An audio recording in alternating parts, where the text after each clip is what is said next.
So what is stock అనే విషయం పైన మనం ఇంకా ఇన్డెప్త్గా తెలుసుకుంటున్నాం కాబట్టి సో ఇది ముఖ్యంగా అసలు స్టాక్ మార్కెట్లో ఒక కంపెనీ ఎన్ని షేర్స్ ఇస్తుంది, 10 షేర్లు ఇస్తుందా, 1,00,000 షేర్లు ఇస్తుందా, 1,00,00,000 షేర్లు ఇస్తుందా. సో అందులో మనం తెలుసుకోవాల్సిన విషయంలో ఫస్ట్ ఒక ఎగ్జాంపుల్ తీసుకుందాం.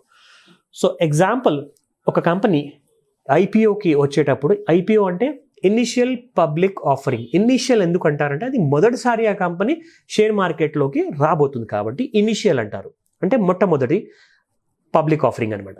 సో ఐపీఓలో ఫర్ ఎగ్జాంపుల్ ఆ కంపెనీ 1,00,00,000 షేర్స్ జనాలకి ఇష్యూ చేయబడుతుంది. ఆ 1,00,00,000 షేర్స్ ఎందుకు ఇష్యూ చేస్తుంది అన్నది అదొక కంపెనీ టు కంపెనీ డిపెండ్ అయ్యే కస్టమైజ్డ్ కైండ్ ఆఫ్ ఇన్ఫర్మేషన్ కాబట్టి అది మనకు ముఖ్యంగా ఇంపార్టెంట్ కాదు. మనకు తెలుసుకోవాల్సిన ముఖ్యమైన ఇంపార్టెంట్ విషయం ఏంటంటే, నేను ఆ కంపెనీలో 1,000 షేర్స్ నేను కొన్నానంటే, సో ఆ 1,000 షేర్స్ నేను కొన్న తర్వాత నాకు ఎటువంటి రైట్స్ ఉంటాయి, అసలు నేను ఎటువంటి పార్ట్నర్ని అవుతాను, ఎటువంటి ఇన్వెస్టర్ని అవుతాను, అసలు ఏంటి, అసలు నాకు ఎలా తెలియాలి. సో 1,000 షేర్స్ మీరు కొన్నారు, 1,00,00,000 షేర్స్ మీకు ఎప్పుడైతే ఐపీఓ ద్వారా వస్తుందో, సో మీరు అప్పుడు 1,000 షేర్లకు అప్లై చేసిన తర్వాత ఆ 1,000 షేర్లు మీకు వచ్చేసాయి అనుకోండి, అప్పుడు మీకు రైట్ ఆఫ్ ఎంటైటిల్మెంట్ ఉంటుందన్నమాట to give a voice in the company. అంటే ఒక చిన్న మైనర్ ఇన్వెస్టర్గా ఉన్న ఆ మైనర్ ఇన్వెస్ట్మెంట్ చేసిన తర్వాత నంబర్ ఆఫ్ షేర్స్ 1,00,00,000 షేర్స్లలో మీరు పర్సంటేజ్ తీసుకుంటే 0.01%, అంటే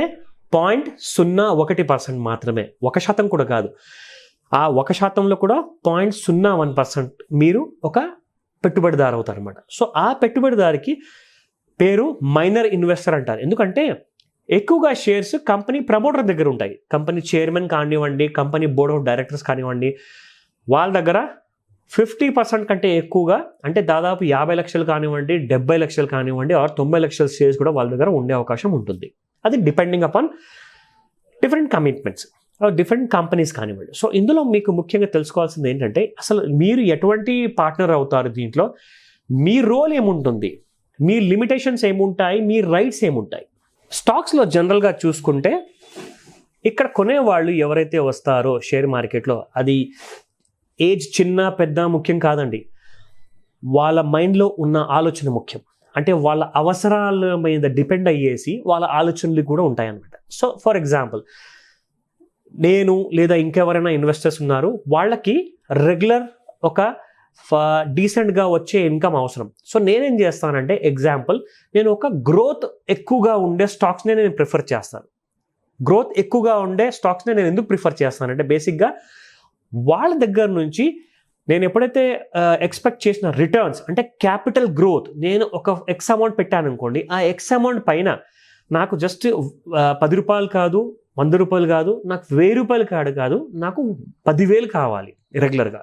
ఎగ్జాంపుల్ చెప్తున్నాను.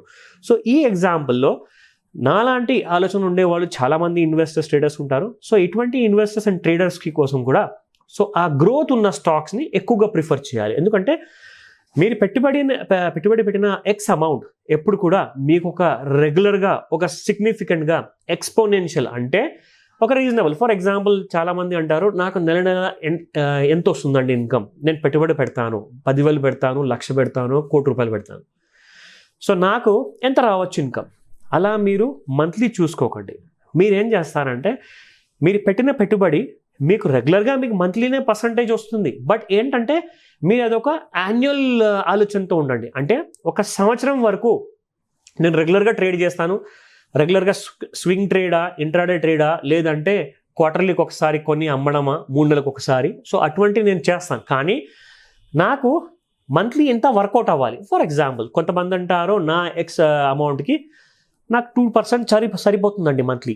అంటే మీకు సంవత్సరానికి కావాల్సింది 24%. సో 24% అంటే ఆ 2% ప్రకారంగా మీరు చూసుకుంటే ప్రతి నెల మీకు 2% వర్కౌట్ అవ్వకపోవచ్చు. ఎందుకంటే మార్కెట్స్ కొన్ని నెలలు పడిపోతాయి, కొన్ని నెలలు ఎక్కడికి వెళ్ళకుండా అలాగే ఉంటాయి, కొన్ని నెలలు బాగా పెరుగుతాయి. సో ఆ అడ్జస్ట్మెంట్ ఆఫ్ 24% అన్నది మీకు ఖచ్చితంగా ఒక సంవత్సరం తర్వాత కనపడుతుందండి. ప్రతి నెల ఖచ్చితంగా నాకు ఇంత కావాలి అంటే ఇది ఫిక్స్డ్ డిపాజిట్ కాదు, ఇది వేరియేషన్స్ ఉన్న స్టాక్ మార్కెట్. ఈ స్టాక్ మార్కెట్లో ఫ్లాట్ లైన్ మూవ్మెంట్ ఉండదు. ఈ మార్కెట్లో కొన్ని నెలలు అతి ఎక్కువగా రైజ్ ఉంటుంది, కొన్ని నెలలు కొంచెం పడిపోతుంది, అండ్ కొన్ని నెలలు ఎక్కడికి వెళ్ళకుండా కన్సాలిడేషన్ అంటారు దాన్ని. ఆ కన్సాలిడేషన్ మూవ్మెంట్లో కూడా ఉండొచ్చు, సైడ్ వేస్ మూవ్మెంట్లో కూడా ఉండొచ్చు. సో గ్రోత్ అన్నది, మీకు గ్రోత్ స్టాక్స్ కావాలి అనుకుంటే యాన్యువల్గా నాకు ఇంత కావాలి, అది మీరు డివైడెడ్ బై 12 చేసుకుంటే మీకంతా ప్రతి మంత్ అలాంటి ఇన్కమ్ వచ్చే అవకాశాలు ఎక్కువగా ఉంటుంది. అండ్ ఖచ్చితంగా కూడా వచ్చే అవకాశాలు చాలా ఎక్కువగా ఉంటుంది. ఎందుకంటే మీరు తీసుకోవాల్సిన ఏవైతే జాగ్రత్తలు ఉన్నాయో 100% చెప్తున్నాను, మీరు చేసుకోవాల్సింది ఒక సొంత హోంవర్క్. లేదంటారా?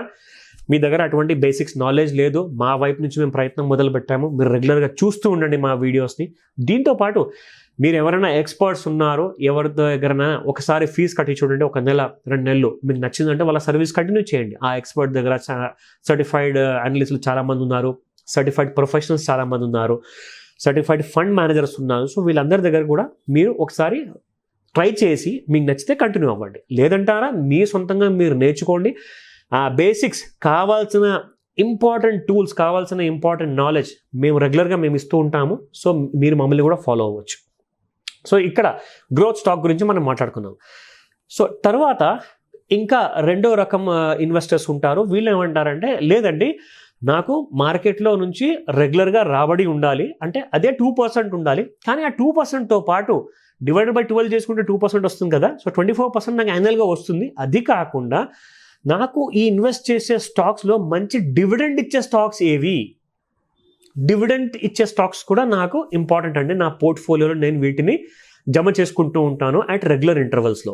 సో డివిడెండ్ అంటే ఏంటంటే, మీకు షేర్ ప్రైస్ అప్రిసియేషన్ తర్వాత వచ్చే ప్రాఫిటే కాకుండా ఈ కంపెనీస్ మంచి ప్రాఫిట్స్ చేసుకున్నాక వీళ్ళు ఏం చేస్తారంటే, రెగ్యులర్గా ప్రతి 3 నెలలకు లేదా 1 సంవత్సరానికి ఒకసారి వీళ్ళు ఉన్న షేర్ హోల్డర్స్ ఎవరైతే ఉంటారో ఆ కంపెనీ ఏం చేస్తుందంటే, మీరు 1 సంవత్సరం నుంచి నా కంపెనీ షేర్స్ ఉంచుకున్నారు మీ దగ్గర డీమ్యాట్ అకౌంట్లో కొని, సో అది మీరు ఒక లాయల్ ఇన్వెస్టర్గా ఉన్నారు కాబట్టి, అంటే మీరు నా బిజినెస్ పద్ధతిని, నా బిజినెస్ క్వాలిటీని మీరు నమ్మారు కాబట్టి, దాన్ని రూపంలో నేను మీకు ఒక లాయల్ బోనస్ ఇస్తానన్నమాట. ఒక లాయల్టీ బోనస్ అంటే ఏంటంటే, దాన్నే డివిడెండ్ కింద వాళ్ళు మీకు డిస్ట్రిబ్యూట్ చేస్తారన్నమాట. అది in according to your shares being hold in your demat account. అంటే మీ అకౌంట్లో 1 షేర్ ఉందా, 100 షేర్లు ఉన్నాయా, 1000 షేర్లు ఉన్నాయా, దాని ప్రకారంగా వీళ్ళు ఆ డివిడెండ్ని, వచ్చిన ప్రాఫిట్ని ఏం చేస్తారంటే, ఇప్పుడు వాళ్ళ కంపెనీ ఏదైతే బిజినెస్ చేస్తుందో ఆ బిజినెస్ వచ్చే ప్రాఫిట్ని వీళ్ళు డివైడ్ చేసేసి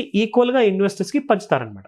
మీ దగ్గర ఎన్ని షేర్స్ ఉంటే అన్ని షేర్స్కి తగ్గట్టుగా మీకంతా ప్రాఫిట్ మీ అకౌంట్లో, బ్యాంక్ అకౌంట్లోకి మీకు డివిడెండ్ రూపంలో చేరుతుంది అనమాట. సో ఇది ఇంకొక ఆలోచన ఉన్న ఇన్వెస్టర్స్ ఉంటారు, లాంగ్ టర్మ్ ఇన్వెస్టర్స్ అంటారు వీళ్ళని. సంవత్సరానికి ఒకసారి మంచి బోనస్ కూడా తీసుకుంటూ ఉంటారు. దాంతోపాటు స్టాక్ ప్రైస్ అప్రిషియేట్ అవుతుంది, అది కూడా రెగ్యులర్గా ఇన్వెస్ట్మెంట్లో వాళ్ళకు ఒక భాగంగా రాబడి ఉంటుంది.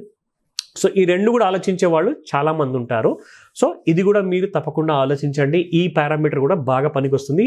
మీ పోర్ట్ఫోలియోలో ఒక సిగ్నిఫికెంట్ రిటర్న్స్ వస్తాయి. అంటే ఫర్ ఎగ్జాంపుల్, మీకు సంవత్సరానికి ఒక 5% లేదా 10% డివిడెండ్ మీకు వచ్చినా, ఆర్ మీకు 4% వచ్చినా, మీ ఆ 24% ప్రాఫిట్ ఏదైతే మీకు వస్తుందో ప్రతి సంవత్సరం, అందులో మీరు ఈ 6%, 4% యాడ్ చేసుకుంటే, 6% యాడ్ చేస్తే మీ టోటల్ ప్రాఫిట్ 30%కి వెళ్ళిపోతుంది ప్రతి సంవత్సరం. అదే మీరు 4% యాడ్ చేసుకుంటే 28%కి వెళ్ళిపోతుంది. అంటే మీకు ఇది ఒక ఫ్రీ ఇన్కమ్ లాగా ఉంటుంది, కంపెనీ నుంచి వచ్చే బోనస్ లేదా దాంతోపాటు డివిడెండ్స్. బోనస్ అంటే యాక్చువల్గా ఇన్ టర్మ్స్ ఆఫ్ మనీ ఉండదు, ఇన్ టర్మ్స్ ఆఫ్ షేర్స్ ఉంటాయన్నమాట. ఒక్కోసారి ఏం చేస్తాయంటే, చాలా మంచి కంపెనీస్ ఉంటాయి, వీళ్ళు 5 yearsకి ఒకసారి లేదా 10 yearsకి ఒకసారి బోనస్ అనేది కూడా అనౌన్స్ చేస్తారన్నమాట. ఈ బోనస్ అనౌన్స్ అంటే ఏంటంటే, మీ దగ్గర ఎన్నైతే షేర్స్ ఉంటాయో, కొన్ని కంపెనీస్ ఏం చేస్తాయంటే, మీ దగ్గర 100 ఉంటే 100కి 100 ఇస్తాయి, లేదంటే 100 ఉన్న వాళ్ళకి 50 ఇస్తాయి. అంటే డిపెండింగ్ అపాన్ ది రేషియో అనమాట. అది ప్రతి కంపెనీ వాళ్ళ సొంత డెసిషన్స్ తీసుకొని, వాళ్ళకున్న ఏదైతే తీసుకునే కెపాసిటీ ఉంటుందో, ఆ బోనస్ ఇచ్చే కెపాసిటీ ఉంటుందో, ఆ కెపాసిటీ ప్రకారంగా వీళ్ళు బోనస్ డిక్లేర్ చేస్తారనమాట.